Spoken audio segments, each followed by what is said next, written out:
Women's Self-Help Group Business Empowerment Entrepreneurship haiba theme nongmagi oiba khana neinabagi awareness program ama Irom Meijro Maning leikai Laibung pangthokhre.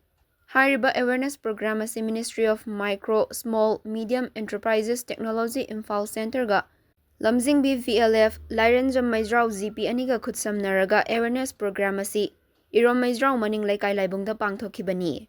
Awareness program aduda Dr. Sinam Yoren Tomba Maitai, Deputy Director, Micro, Small, Medium Enterprises, MSME TC Imphal, P. Loken Singh, Chairman, Manipur Industrial Development Council, Maitram Uttam Luang, Manager SBI LDM Imphal amasung Thoubal District, Sanasam Birendra, former State Director, KVIC Manipur, Proprietor Holistic Enterprises na chingba, masak nairaba miyoy kayana su sarukyaki.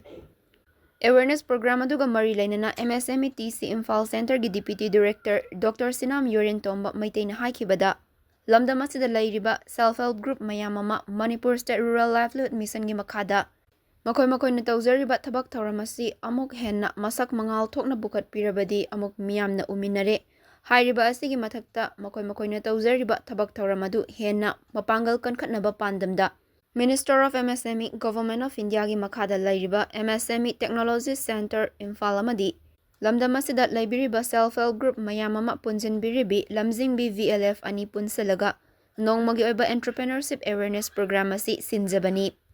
Hairiba awareness program asida banki official sing maipaklaba entrepreneurs singa loinana sarkar gi maikaidagi mayam ama mateng oinanaba adugumlaba ngaklo support system karamba lairi Lauge hairagadi kari tawfam thokpa tai.